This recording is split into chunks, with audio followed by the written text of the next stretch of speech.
Qisas, As-Saff. Yang dia diawali dengan kalimat yusabbihu, sabbahaka, subhanaka. Itu surah Al-Musabbihat. Itu namanya surah Al-Musabbihat. Yang diawali dengan kalimat tasbih. Nah, uniknya apa? Uniknya begini, Nabi kita, Nabi Muhammad itu tidak akan tidur malam. Nah, ini dalam riwayat begitu. Rasul itu tidak akan tidur malam sebelum membaca habis 7 surah itu. Surah Al-Musabbihat itu, Pak. Kalau bapak-bapak mungkin hafal dengan surah Al-A'la, sabbih isma rabbikal a'la, itu surah Al-Musabbihat itu. Dari kata tasbih itu lah. Nah, kata ulama begini, orang yang sebelum tidur membaca salah satu dari 7 surah itu ada fadilahnya. Kalau mau diamali, ada 3 fadilah. Pertama apa?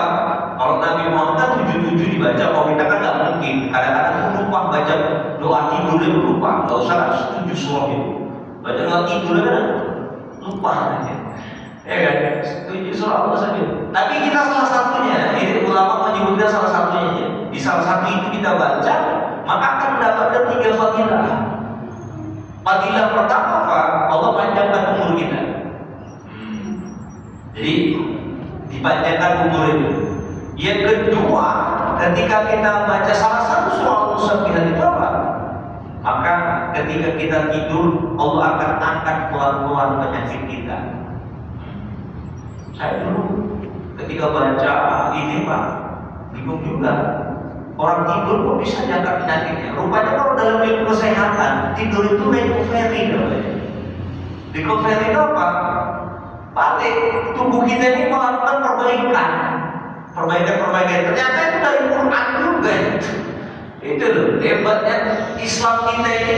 Ilmu kedokteran itu Islam udah bahas, tapi Nabi mengatakan itu fadilah gitu. Jadi ketika kita baca itu, kemudian sebelum tidur, salah satunya itu apa? Allah pelan-pelankan sakit kita itu ada diangkat, disembuhkan kalau bahasa kita itu. Dan yang ketiga, fadilahnya salah satunya itu yang uniknya itu apa? Kita dijauhkan dari sihir. Kalau ada orang kirim sihir itu biasanya malam hari.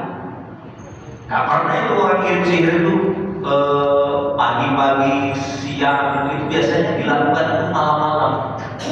Nah, tatkala orang tidur.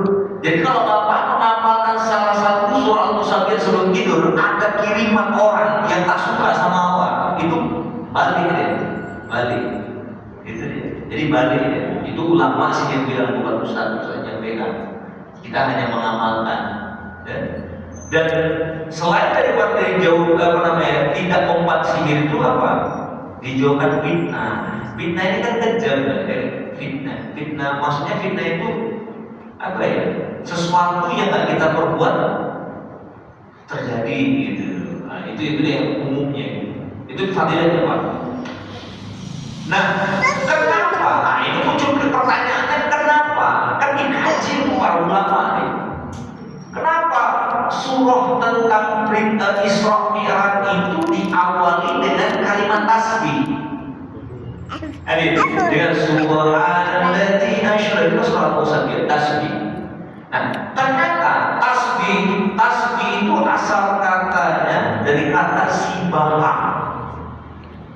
Sibaha itu artinya pada juga pakai kolam-kolam itu apa sibaha? Sibaha rupanya artinya berenang.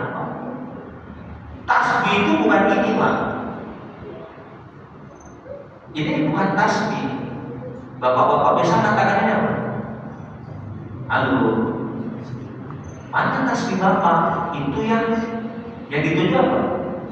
Ini bukan tasbih, ini alat untuk mengukur kalimat tasbih. Ini alat untuk mengukur apa tadi? Kalimat tasbih.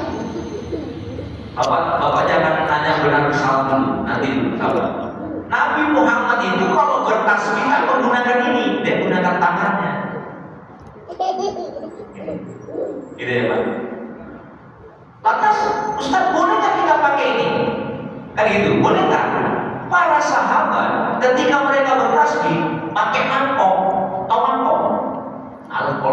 kita mangkok lah, tempat menakut, diambil batu kecil-kecil ditaruhkan mangkok itu sebanyak 1000, dikeluarkan, subhanallah, subhanallah, subhanallah, la ilaha illallah, dimasukkan lagi sampai 1000. Gitu. Ada yang dari biji kurma, dari kurma yang bisa dikumpul lah. Nah, sehingga jadi keren, nengok-nengok contoh-contoh orang dulu dibuat kayak gini, itu, kan begitunya itu. Maka sekarang ada yang pakai digital, ada yang kalau salah tahu saja, tidak salah, pakai aja. Namanya alat untuk menghitung kalimat tasbih kita, tidak ada masalah. Cuma kadang-kadang kita kan begini, kadang mau berapa ribu misalkan mau hitung-hitungan itu kan gitu. Ayah ngapainnya? Maka sekarang ada digital, berarti apa? Boleh, silakan.